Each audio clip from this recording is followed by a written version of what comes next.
Welcome to the Cinematologists podcast. I'm Dario Linares, and down the line, of course, is my good friend Dr. Neil Fox. Neil, how are you doing? I'm really good, mate. How are you? I'm not too bad at all. I'm very much looking forward to the series that we have got lined up, which we are calling Filmstock Extra. So these are extra bits of content which we are putting out on the main feed that come from recordings that we did at your Filmstock festival in Luton. That's right, yeah. We had such great conversations with Mike Carey, Kieran Evans and Jeanie Finlay. We wanted to give them some really prominent airtime on the main feed and let people enjoy the kind of the wisdom that those amazing filmmakers and writers shared with us. So we're not going to go into a long extended discussion for these episodes, and there won't be an outro either. Each one will just go straight into the main body of the content. So what have we got lined up today? On today's episode, it's my conversation with the filmmaker Kieran Evans, where we talk about his work with the Manic Street Preachers, working in music documentary, music video, and his move into narrative film, and just his general approach as an artist. Fantastic. So let's get straight into that now. Please welcome this morning's guest, Kieran Evans. Hello. So thank you for joining us at Filmstock. Pleasure. It's great to see you, and thank you for kind of spending time talking about your work. No problem. We've just seen Truth and Memory, which is one of the films you've made with the Manic Street Preachers, which is an ongoing collaboration, which I'd like to spend some time talking about. Okay.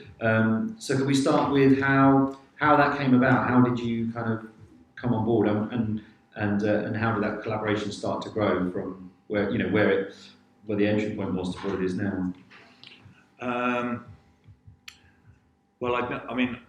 I'd known James from the band for quite a long time before I'd actually worked with them because we shared mutual friends and that type of thing. So we'd have the odd pint together. But it was mainly a really good friend of mine and the band is a guy called Robin Turner who did all their press. And he had been just really selling me into the band for quite a number of years. And just things hadn't just kind of worked out. I was kind of asked to make a film about the Journey of the Plague Lovers tour and that type of thing, but Wyatt hurt his back so he couldn't play. And that type of thing. So it was just this ongoing discussion, and then they made this kind of like 2 albums in a period of like a year, Rewind the Film and Futurology, and they were looking for a concept for both albums, somehow to kind of frame each one. And kind of make it, it's not often that you get major bands releasing 2 albums in a year, within a year. So they wanted something to frame it. So I got sent the album, and it was very Welsh. The Rewind the Film was a very Welsh themed album, And I just kind of came up with this idea about life in the community set over a couple of decades. Went to meet Wyatt, kind of gave him the kind of overview, and that's where we kicked off. Yeah. So the first thing we did was a film called track called Rewind the Film, which had Richard Hawley on it. And I don't know, it just straight away just seemed to touch a nerve for people. It was just a portrait of a mining community that was derelict and that there was not much. A place called Trehavod. And it was just a portrait of that place. Yeah. But for some, it resonated, and we just moved on from there, really. And then we did a 1970s pastiche or social working men's club kind of thing, film with Craig Roberts for Second Single Showing the Wonder. Then that won a Q Award for Best Video, and then we did Anthem for a Lost Cause, which got Caitlin Moran crying. So it was just kind of like that's where it started, and then very quickly the band were going to go on tour, and I'd shown them some stuff that I'd done for various other bands' visuals. So I helped design the live show, and they put visuals on, and they were very weary of shows with visuals anyway, because in the past it hadn't really worked out for them in terms of things like synchronizing backing tracks, the technical stuff the band don't really kind of want to know about. So designed that, went on the road with them, and it's been going on ever since. So I don't want to be the obvious and you're Welsh, they're Welsh, but what it feels like when you're sort of talking about your kind of concept for Rewind the Film, it feels like you share a kind of political sensibility in terms of like the local and the kind of cultural history. So is that something that you think is kind of shared and has kind of helped that collaboration? Oh yeah, no, definitely. I mean, obviously, I come from the most western point of Wales, which is like the most remotest part.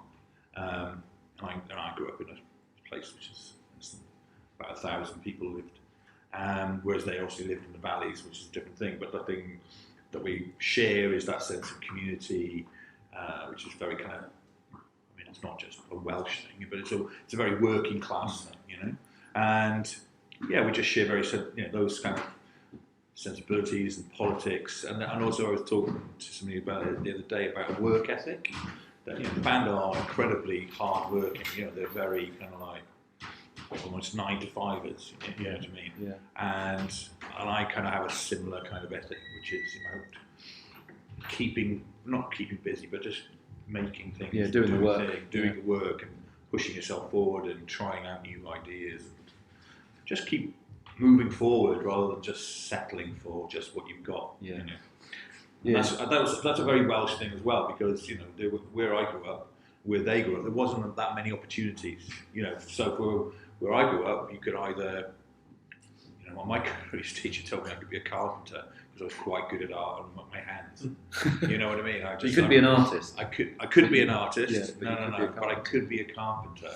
And that for me, at careers advice at 15, I was just absolutely damned if I was going to be a carpenter. Yeah. You know what I mean? I wanted to be an artist.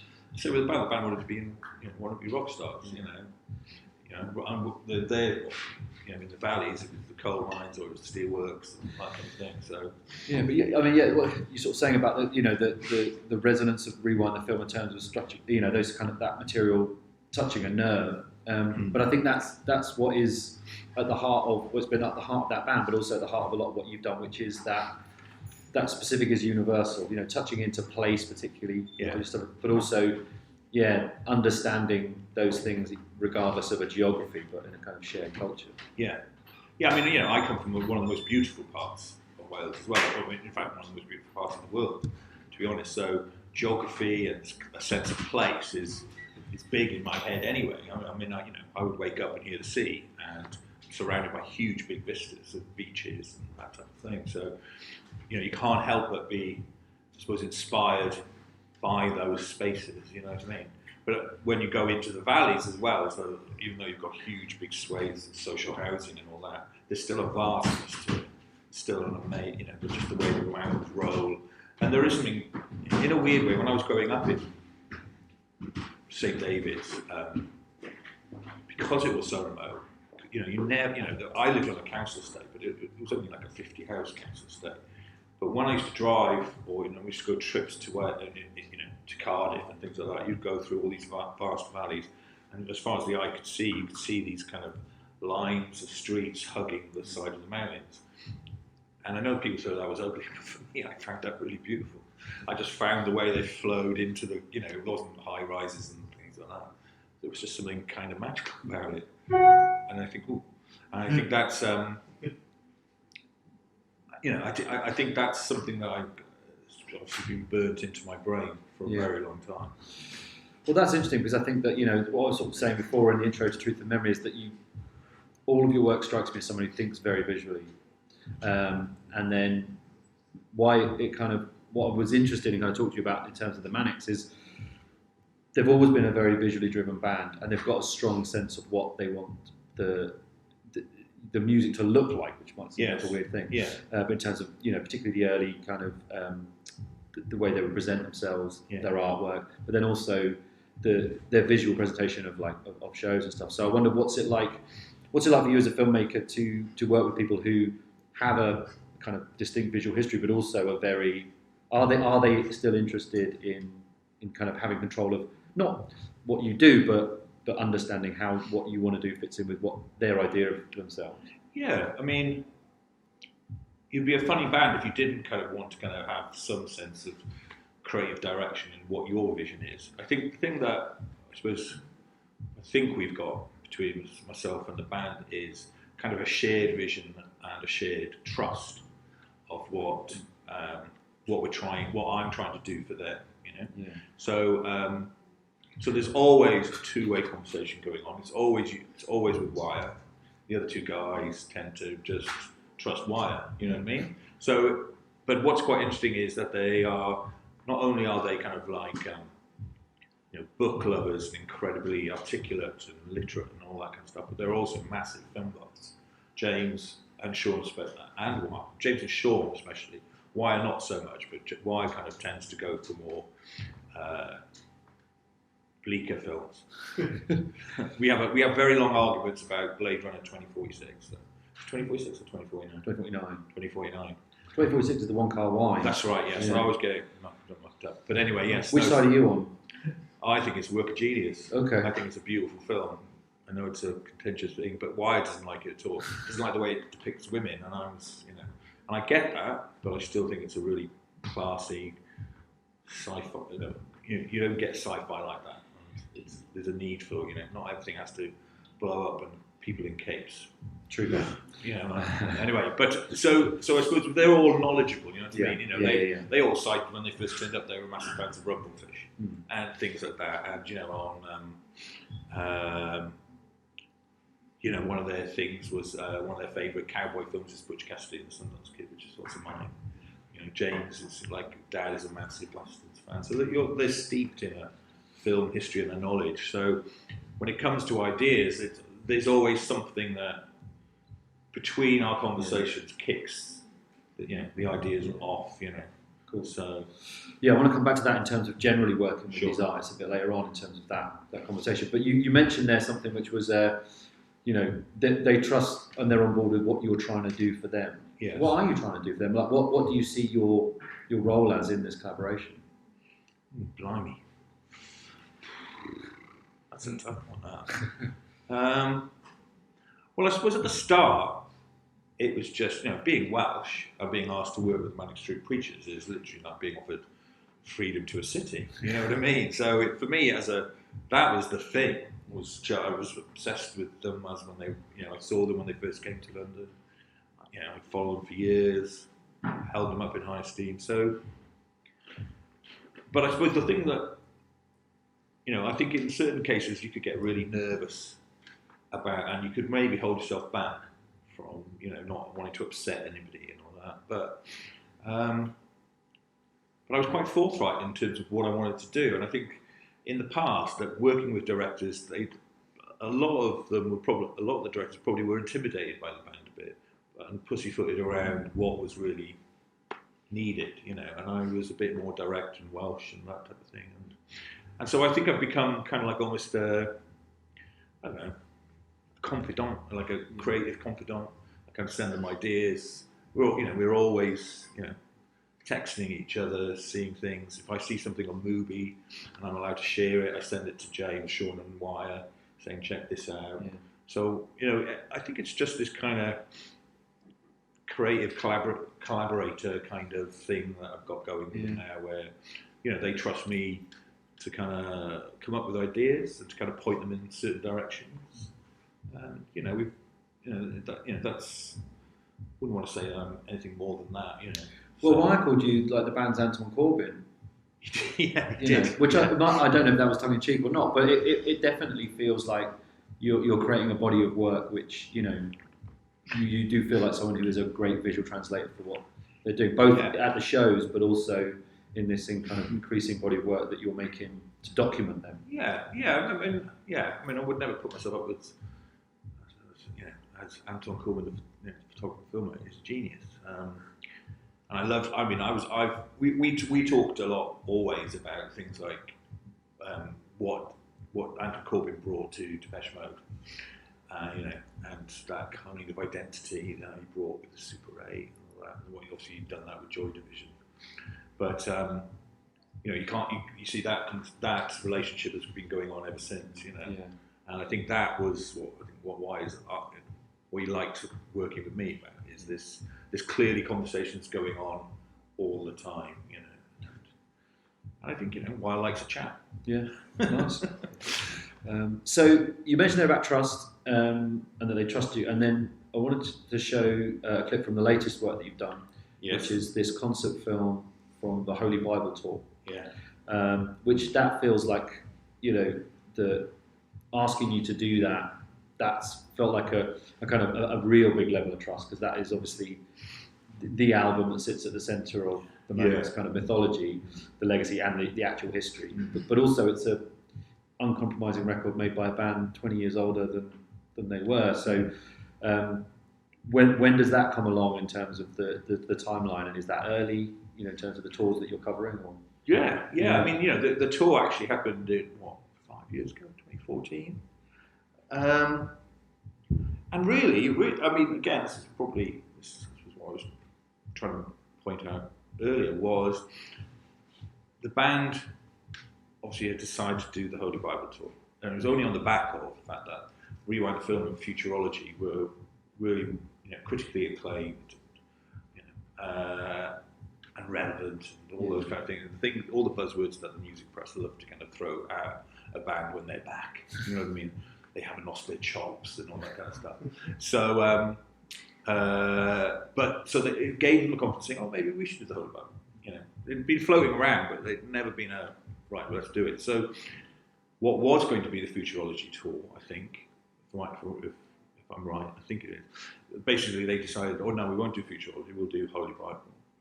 And obviously, then they're bunkered down, and then obviously, the nerves come back, and it's such an intense record, and self-doubt comes in about what are they going to do the record justice by playing it live. All those elements come in. So when the planning started about the tour and all that, I said, you're going to get somebody to film this, aren't you? And they go, no way.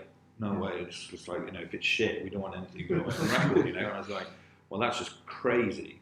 And then, and I was going, no, we just, we don't want a multi-camera thing, we don't want to record it and all that. And I just look, I'm not suggesting that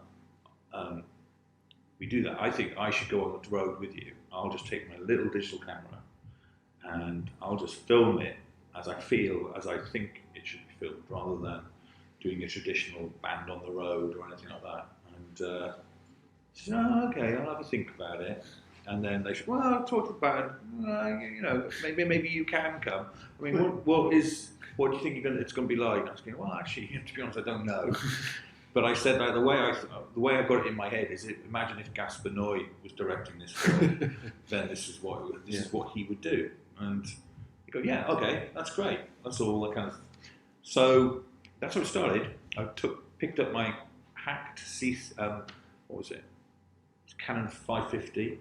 Hacked it, 2 lenses, took another little camera just kind of on a tripod, and that was it. That was just me, and I went out and kind of filmed the shows, really. But the pitch, I said to them when we were doing it, was that I'll just film one of you each night. So one night be on James, next night on Sean, next night on Wire, and then I choreographed myself to go around the space.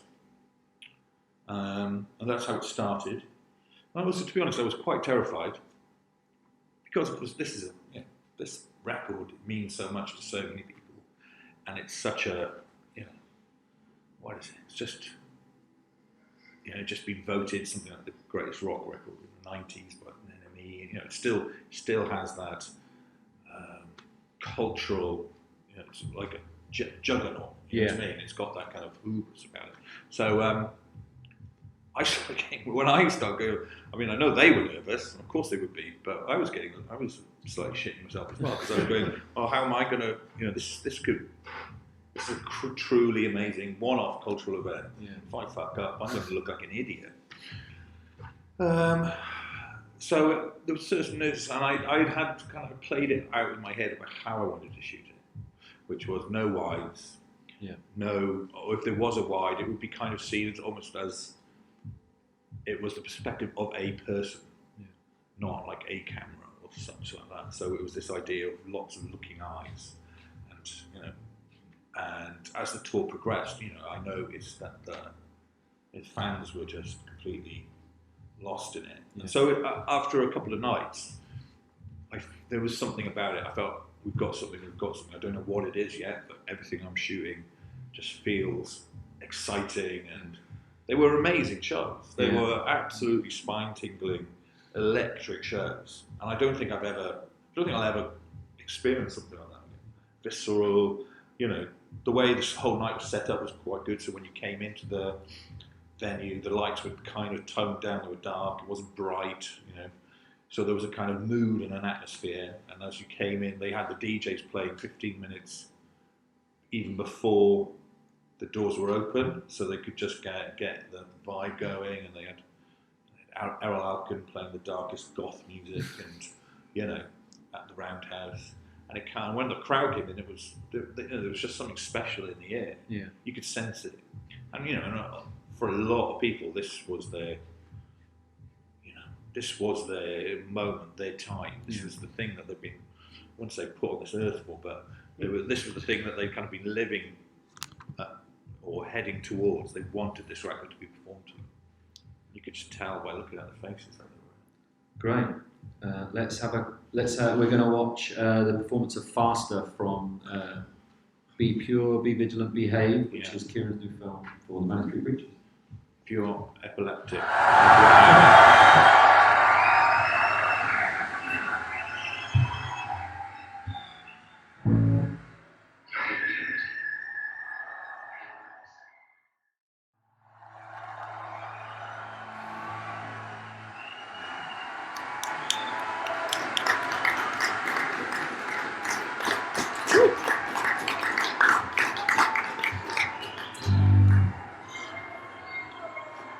They don't play anymore. Oh, that's so intense. You wanted us to show that on a Sunday morning, the whole thing. The whole thing is just like that. It's an extraordinary piece of work. And essentially he would talk about, kind of the way you showed it to build the trust, because I think that, that makes me really emotional seeing that, because I think you capture, like you say, you capture what it means to the fans, you capture what it means to the not just the fans in the room, but the fans at home, and it's so rare for a concert film to make people feel like they're there and to invite them into that space. And the way you film it and the way it's cut kind of just invites you in and makes you feel welcome into an experience. Because so many concert films are like, you like you weren't there, look at what you missed. And this is like, no, come into it. Yeah. And what's extraordinary is that, this is the record that, after this, everything changes. Yeah. For the band, and you can feel the 20 years. You can feel James trying to get back vocally, and that's all in there, and that really kind of adds to it. You're not kind of not trying to cosmetically make it polished or anything. It's a hell of a performance of everything in a negative, but in that sense of trying to make it feel like they can do what they did 20 years ago. But that's not the point, is it? No, not at all. And also, the difficulty with the Holy Bible is that it's now framed as Ritchie's album, and Ritchie was an amazing lyricist, but he was a terrible musician. So there were, just like film, there's pictures and there's sound, and so there were 3 other people involved in the making of that record, and the way it's not them, but it's the way music journalism tends to, find a story where there isn't one and all that kind of thing. So when they started going on the Holy Bible, you could definitely, they were not going to just casually do it. It wasn't going to be simply read the Return of King Part 22 or anything like that. This was going to be one tempo moment, and that was it. Yeah. So, especially with James, there was so much riding on him, really. Just singing those lyrics. Yeah. Just watching him practice it, and how the hell's your brain spit those lyrics out so quickly, and then play guitar like that, and also, and it's not just guitar; he's hitting pedals and he's moving around the stage. Yeah. It's like, what kind of superhuman head is doing that? Yeah. But also the other thing is, in the whole film, I did a thing with Shaw where I just wanted to kind of concentrate on his face, because it's the one person that you don't really get to see. And the film opens up with a lot of Sean. Yeah. Really kind of close up. Yeah. And you see the intensity in his face as well. That's the thing that kind of... And I started shooting... Actually, to be honest, I started the film actually with Sean, actually. Because I just thought I'd play safe, which was the stupidity decision to make. Because I decided that I want to be invisible for the first bit of the shooting. So I decided I'd start with Sean and I'll hide behind James's guitar amps. And there was loads of camo netting, so it made kind of it quite interesting and could set up, and got this really nice shot of when they were doing a sound check. I was like, okay, so this could be good, and I've got good angles. And the one thing I didn't obviously factor into my position, and it was a very tight squeeze, was the fact that I was actually, unbeknown to me, sitting right next to a dry ice machine and a strobe. So literally, when I was just got ready to go filming, and obviously the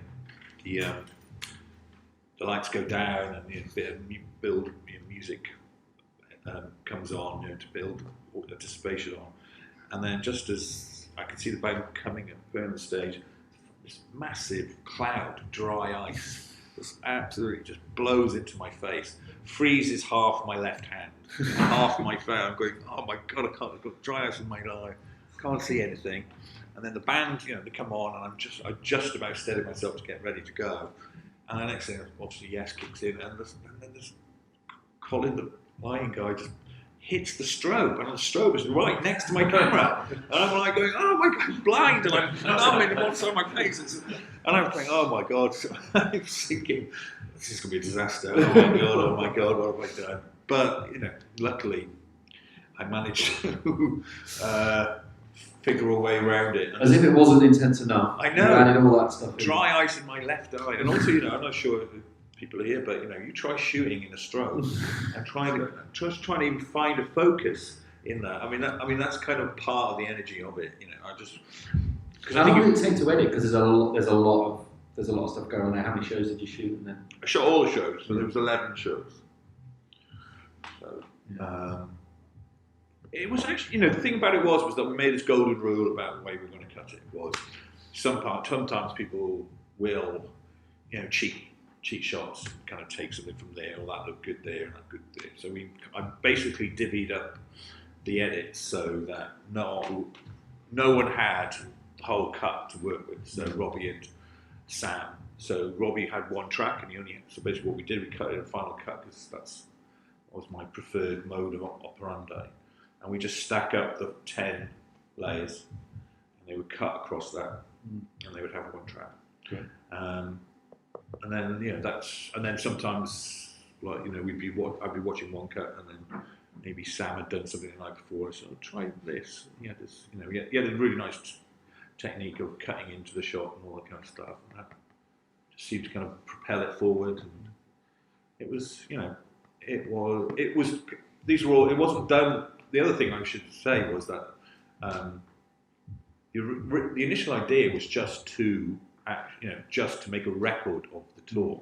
There was no plan to make a film whatsoever, to be honest. Yeah. It's only when the band got to Roundhouse and they felt they should record. They said we'd be stupid not to record it. Yeah. So they got somebody in real last minute, Guy Massey, to record 2 of the Roundhouse shows, and again, for no other reason than just to kind of archive it. Yeah. I think there was no plan. And what happened was that Dave Erringer did a mix of Revol, and it just got sent to me, and it sounded amazing. I just said, look, I'll have a little cut. I'll have a go at this. And I put it up against all the Revol footage, cut something together, sent it off to Wire, and he just went, holy fuck, we might have something here. And what do you think? And then loads of people saying, wow, right, okay, because I'd been talking about it. I thought it was a bit Gaspinoy and all that kind of stuff, but obviously nobody had seen what I'd shot. Yeah. So I was a bit shit scared as well about, oh my god, they go, oh, this is not like a concert film. Yeah. But then the reception of it, and then that just kind of kicked, can you do a few more tracks? Yeah. And just moved on there. But again, it wasn't. I think it was just like, okay, let's just see what it looks like. Yeah, let's see what it looks like with a couple more tracks. You do a few more, and then But I think it didn't, even though it kind of seems logical, like you go, okay, Holy Bible, tip the 11, 12 tracks, people still didn't see it as a film or such. They just saw it as a record. It was the only time, the thing that when it came together was, I don't know, I had to stitch, I don't know, something, I don't know. I think there was something about an American tour, and they wanted a couple of tracks, and you know how Americans are. They tend to kind of fast forward really quickly. You have to kind of grab their attention, you know. So I came up with this idea about doing so basically in between each song there are these kind of like more strobes, blip verty type, like what single word flashing on screen of an extract from the lyric for the upcoming song. So I just did that, and I just made it as noisy and abrupt and in your face as you could. And that's how I started. I said nothing about that. And then why? I said, that's brilliant. Let's maybe if we put that between every song. So, oh right. Because no. I think we've got to do it now. And that's how it started. Yeah. You know, that's how the ball. There wasn't anything about we've got to have a release date and all that. That's good, because I think that's what we'll kind of talk about next. But I will show a clip in a bit, which is kind of the way you work with these artists. Because you know so much of your work is conceptual. And I just wanted to sort of talk about the difference between, you know, where it's pitched and where it's a kind of collaboration. So should we watch something? We're moving on quite quick. Should we move on to the outer edges? Yeah. So we just move a few through to Cabaret Hour. Do you want to show the trailer? Oh, you want to show the trailer first, and then that'll give us a sense of... Yeah.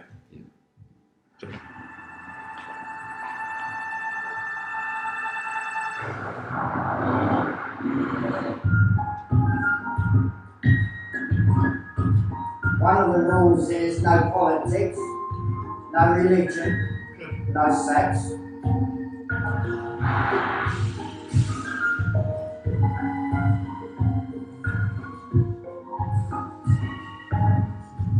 You can't be any more on the edge if you try.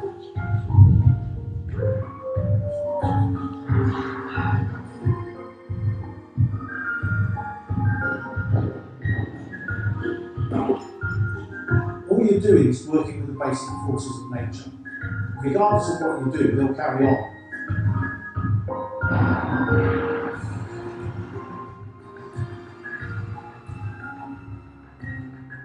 Life's what you make it.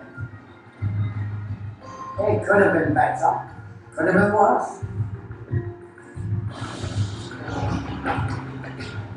I looked at myself and thought, what am I good at? What can I do with my life? My dream is to get out of here, but I wouldn't. It's home.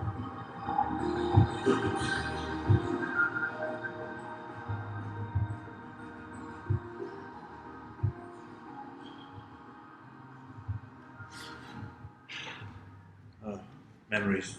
Thames Estuary. Good memories? Yeah, no, it was I mean... Do you want to sort of give us a little bit of info about that project? I mean, obviously, a lot of the themes we've already touched on, like place, particularly, and community, seem to be in that. But what was the actual project? So, again, this kind of comes back to my friend Robert Turner. Because not only was he press for Mannix, he was also press for Underworld. And I knew Rick and Carl from back in the early days of raves, from Megadog and that type of thing, because I worked with a band called The Grid, and we shared the same stage, and I did the visuals. So basically what happened was the Underworld had done the Olympics, and I think Carl was just kicking around a bit and wanted to make his own record. And Rob just sent me the album just to have a listen to, and said that Carl wanted to have something different. And I just listened to it, and I just got this kind of sense of a journey in songs. And Carl especially is obsessed with Essex, all that area, that kind of that run into London. If you watch it, if you follow him on Twitter or if you look at his blogs, there's always about the Emerald City and all that kind of stuff. And we've had many cups of tea before, so I just started chatting with Carl one day, and he started talking about. He didn't want to impose an idea on it. He just wanted to kind of have something that kind of hinted at his love of geography of London, and I was kind of taken with the fact that his route into London comes from this. He lives just by Bishop Stortford. It's quite close to. This is going to be embarrassing because I've forgotten the name of the river. It's not the River Lee. It's another one.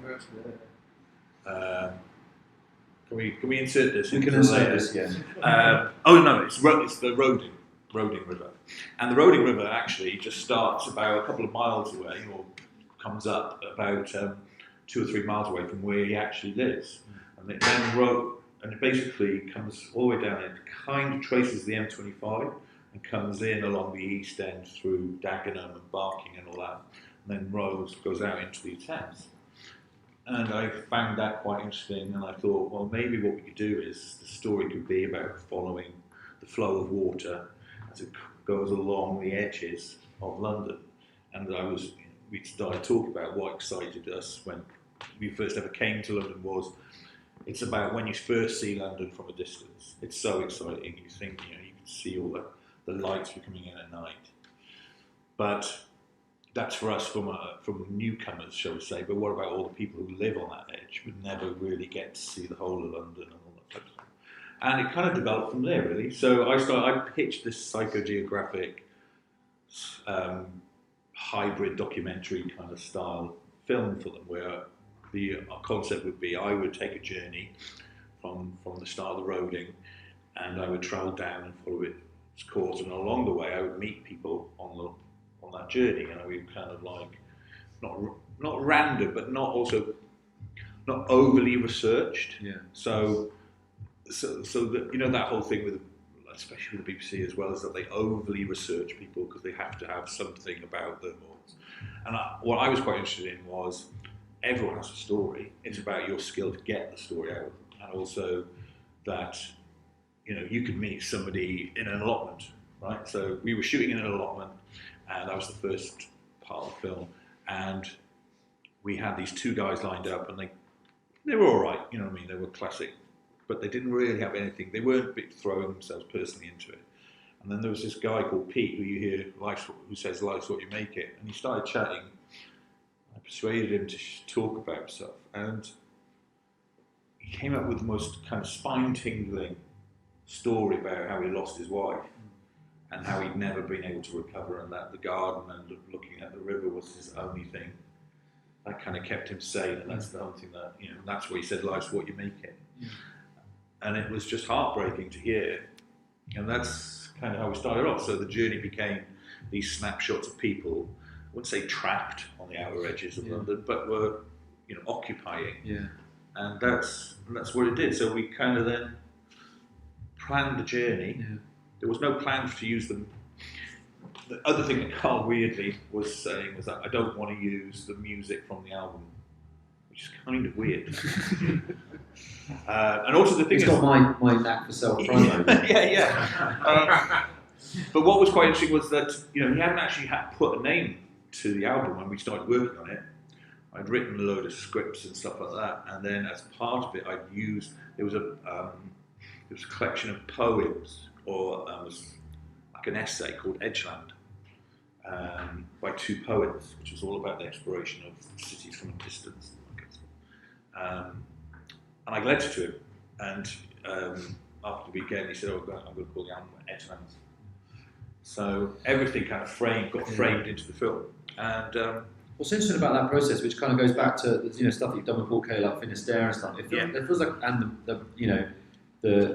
the rewind the film, it feels like there's a real journalistic impulse in terms of like classic journalism, where you're going out, you're not interested in following a band on the road, but you're interested in like what's life like along the road, and what's the story of these people that kind of that we pass by. Yeah, and I think I'm lucky to work with certain bands who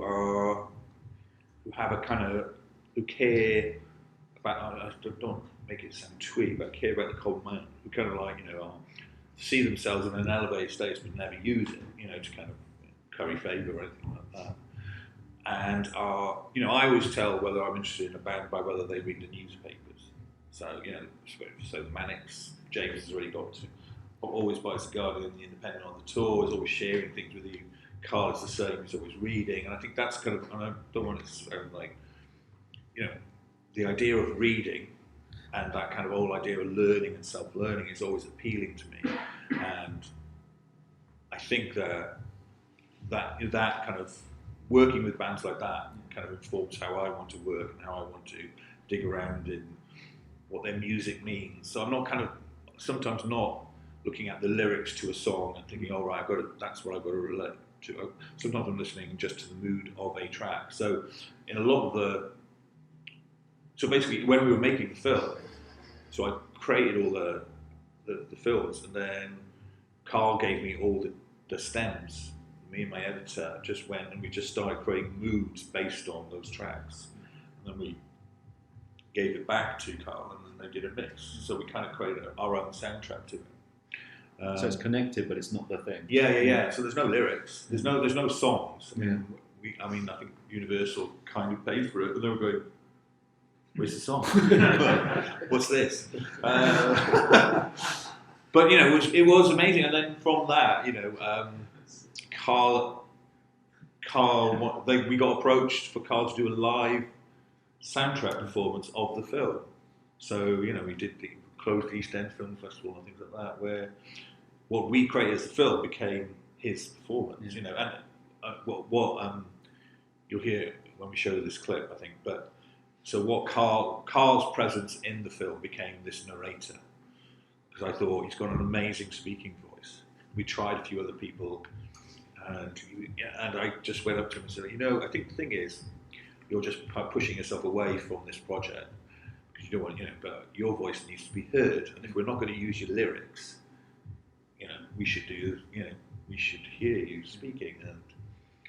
And then he said, I don't sure I can write the narration. So we'll write it together then. Yeah. And also, we'll just put sequences up and you'll look at them and you can respond to it, and we'll try a few things. And that's how it starts. Great. Well, let's hear a little bit of that.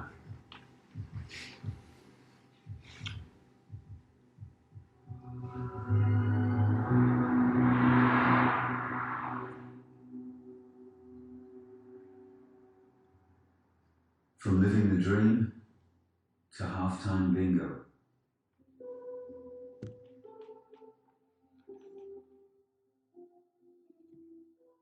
Beer,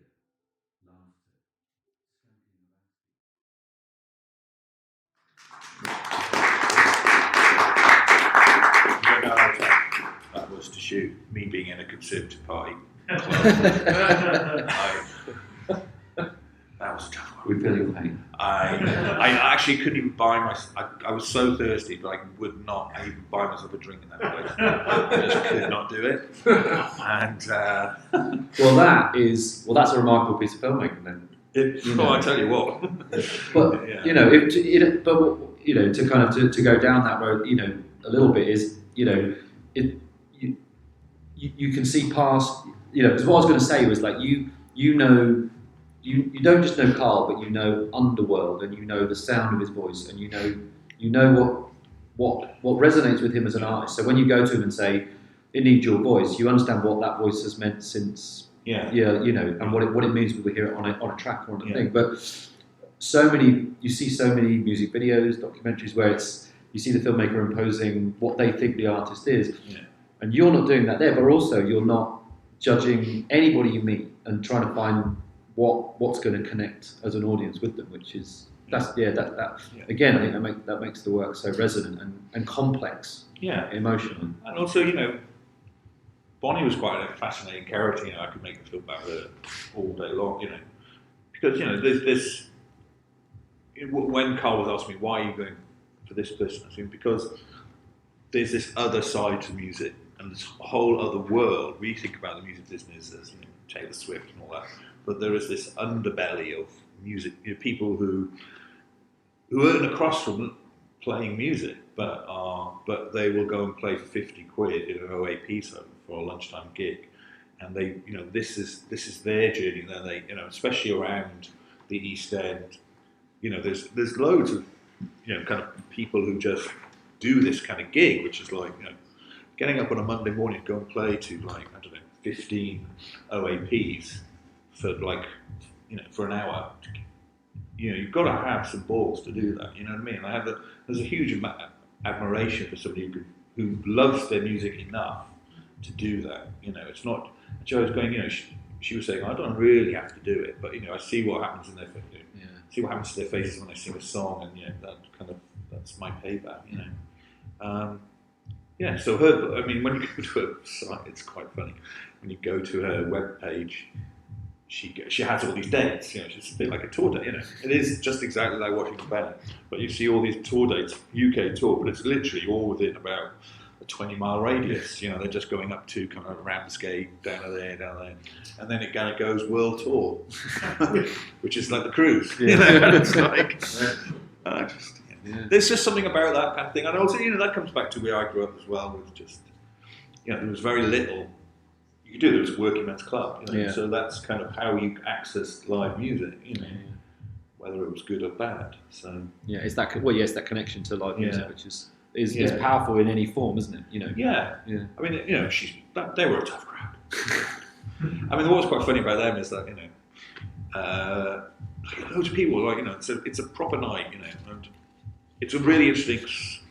It reminded me of home a lot, even though I was in a Tory club and all that kind of stuff about what a building means to people, regardless of your politics and all that, and that whole sense of community. And you could feel it, with Dagenham and all that, and the Ford workers, and all that decimated industry. That this is a little pocket of life that is slowly dwindling. You're looking around, and there were Zimmer frames. There's a reason why there's Zimmer frames in there. So there's a lot of people getting old, and they're not. That's your clientele, and there's nobody coming up behind it saying, replenish. You just see them dwindling, and so you could feel on that night as well as that a lot of people aren't long for this world. There's there's very few young people there. So this space is the once a week way of kind of letting go, feeling as if you're part of something. But people were turning up with like Chinese takeaway. I was like, oh no, scampi in a basket obviously wasn't the hit there, but people were turning up with Chinese takeaways, and they were eating their food there, and it was all above board. People bringing in packs of crisps, completely undercutting the club that they're supposed to be supporting, which kind of sums up the tour issue, doesn't it? Really? You brought it back round. So we're kind of moving towards the end now. I'd like to talk about your narrative filmmaking, and very limited. Limited, but not insubstantial. And you made a film. You made short films, but you made the film Kelly and Victor a few years ago, and kind of are in that process of doing the next one. And I don't want to deliver to the BFI. Excellent. Only 6 months late. My agent probably lost his hair. But it's all about relationships, apparently. Okay. Maybe we shouldn't talk about the narrative stuff. No, it's fine. No. But I just wanted to kind of, just in terms of you as a filmmaker, because I think Kelly and Victor is such a striking film. It doesn't feel like the normal kind of I'm moving across from this thing to this thing. There's so many connections in terms of, like you sort of say, zeroing in on a relationship and a life lived in a very intense relationship between two people. Place is very important. Music is very important. So it feels very connected in ways. So I just wondered, obviously, because you're so prolific and there's that work ethic and there's that interest that brings all of this work. Just where does the narrative stuff fit for you? How do you think about it? What does it mean to you, and why, I guess, are you kind of going through that process? So, I mean, I've always loved films. I've always wanted to make films, and I've always, my mum's was a massive film buff, still is. I remember sitting down and watching Hitchcock with her when I was 7. And, from a very early age, I loved films, and I always wanted to make films. But I wanted to make films that I wanted to make, and so when I was approached by by this wonderful producer called Jeanie Marmont, she's seen a couple of things I'd done, and she just approached me and said, "You should really think about doing narrative work." she tasked me with this idea, like go away and think about it, go and find a story, and she's saying, maybe not write your own thing, go, find a story that resonates with you. I'm sure that says a lot about me, because we've seen the trailer. But the book, I was a massive fan of a writer called Mark Wooldridge. He was a real interesting Welsh. He was kind of like, that sounds really weird, because he was considered like the Welsh Irving Welsh. Get he was right visceral, and his first couple of books just really kind of like were Grits, and then there was Sheep Shagger, and there was, but they were really intense books. They could really like bloody hell. But I got it. I just saw what he was getting at, and then we became friends, and he sent me a copy, like a proof copy of Carey and Victor, and I was just blown away by it. I mean, it's very, very, very intense and hardcore in terms of its depiction of sex and that type of thing. But there was a humanity to the writing which was incredible, and also the way he constructed the story. So it's so basically half the book is just dedicated to Victor's vision on side of his story, and then the second half is Kelly's. So you're only really coming together at the end when you figure out what they've been doing, and I just was blown away by it. And so is that so? Like say it's about, again, like all the work about the project itself, rather than like I want to be a narrative filmmaker. It's more about like I've got to find the thing that I can connect with. Yes, exactly. Mm-hmm. Yeah. So I did connect with it, and I took it to Jeanie, and we developed it, and it was not an easy film to finance. Let's just say that, because of the content and austerity just kicked in as well. So it wasn't something that was going to make people happy. Obviously, but I think when I think about what I want to make as a narrative filmmaker, I realised very quickly when I've done Carey Victor and everything that came with it. There's a lot of jobbing directors out there, and I just didn't want to be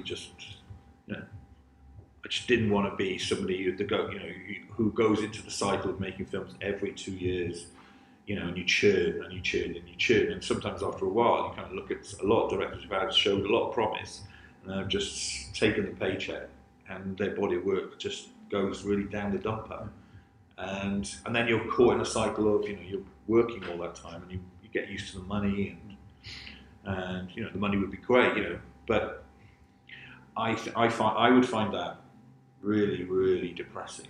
So is that a help then, that you can kind of, you've got all these collaborators, but you can jump across a tour, a music video, a doc, and now like you can kind of just keep yourself excited. I mean, I think I'm really lucky that I can jump across these different genres, shall we say. But I think that's not just because it's out of necessity, but I actually love doing these different things. I couldn't, as I said before, I couldn't just get into a 2-year cycle of making films, because I like to kind of put everything into it. And when I did Carey and Victor, I was so exhausted by the end of it. It was such a deep, long process, and just, my brain wasn't ready to even consider making another film. And to be honest, the idea of being on a film set for like 3 months of my life fills me with fear unless I really want to do it. Because I just couldn't. I don't like being on film sets unless I'm really in it. Yeah. So, with moving forward and finding projects, it's about, I suppose, getting your mindset right. Like, I want to make this film, and okay, this is going to take 2 years to develop, because this is a kind of. Well, my next film hopefully is like a Welsh language period drama spanning 60 years. So I don't make things easy for myself. You know what I mean? So it's kind of like takes a bit of time. Yeah. Takes a bit, but because of that, because I have that goal, I can then think about other things. I can do it, but with that, that kind of thing, that point in the distance that says, right, okay, that's what I'm aiming for, and. So, it's just taken a bit of time. I think after the BAFTA thing and all that, you just get given loads of nonsense about you're a genius and all this kind of stuff by people who've never seen you work. Yeah. And you spend about a year being told you're great and you're you're the future and all this shit. And you go to meetings where people say, I've watched half your film. And they say, oh, it's so good, but I'll watch it later. I'm going, really? I say, I'll tell you what, I'll only fill in half the application for a job, for your job then, July. So you that is. I mean, I found some of the stuff that went on. I think that's the other thing as well, is that the film industry is full of some very well-intentioned people, but it's also permeated with a bunch of wankers who just basically just mouth words and they don't even think about it. And it's cutting through that shit that's the problem when you're trying to make films that you want to do, because you lose all trust. Another thing about the band is trust. Trust is really important. If somebody tells you something,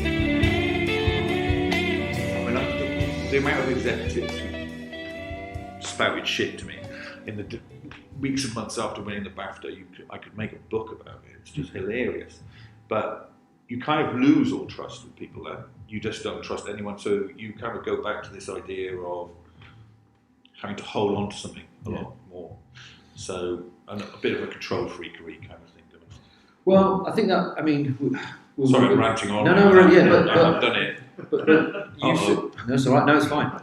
It's good because you give me a nice segue to kind of wrap things up, because you were saying about going back to something that you believe in, and we were talking about what to end with, and we said about a film that you just made, a music video you just made with Edwyn Collins that you said you were really proud of. So you're not going to show Carey Evans? Well, we could show the trailer. Just the trailer, basically.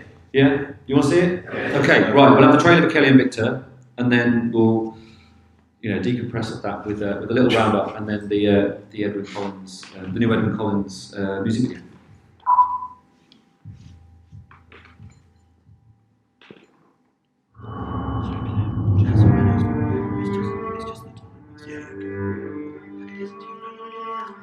Apparently, sex between the tallest man and a gentler woman can be delightful.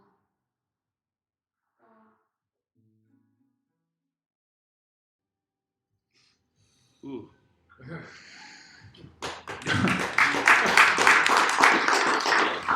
Yeah, it was interesting because the other clips you watched the whole way through, and that one you kept looking away. So it's obviously a film that you're not revisiting, but when was the last time you went back in there?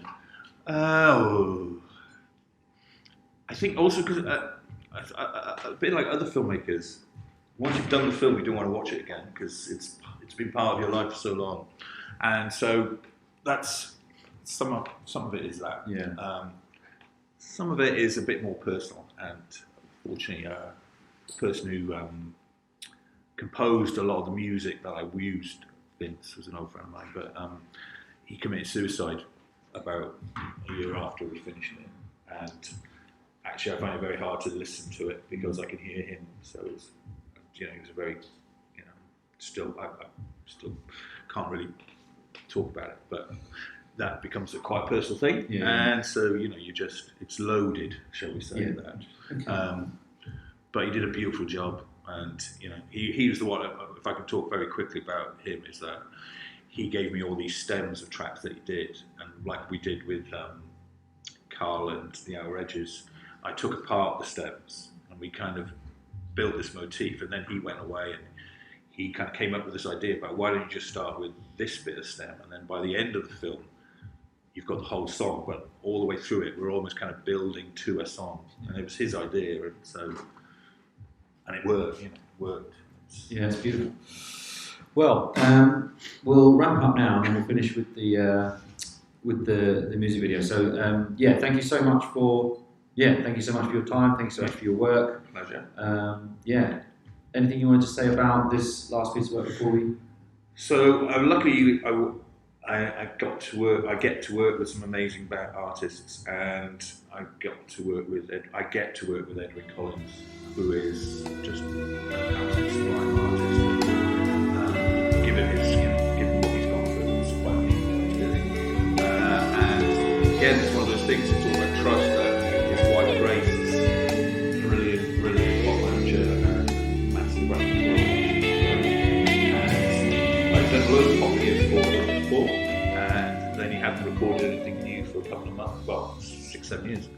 So they said, called me and said, what do you want to do? And we'd done performance videos with it before, with like friends and people like that. And I said, oh God, I can't really kind of do another pop performance video. So I said, I phoned her up and said, I don't really want to make a pop video, Chris, this is the thing. I don't want to do it. And she goes, oh, fucking brilliant. Brilliant, what do you want to do? She's like, well, we're reading about Helmsdale where you live. She's like, I was thinking maybe we should just do a portrait of the space where you live and where Edwyn goes to walk and all that way. And why don't we use the spaces that inspire it now and it will just be, again, like a portrait of the spaces and there won't be any performance work. She said, oh, this is fucking brilliant. Edwyn doesn't want to sing anymore like that. He's bored of it. He said, like, you just come up here. And so basically, about a week later, she flew me up to Helmsdale. I spent a week with them. They just drove me around this amazing, beautiful part of the Highlands. And I just got inspired. I would go off, they'd drop me off, I'd have the record in my ears, and I would just walk around and listen to the record and start filming, and then I built this portrait. So I've actually made 7 films for it, which we're going to stitch together for Bad Bay, but this is for I Guess We Were Young, is that the one? So, yes.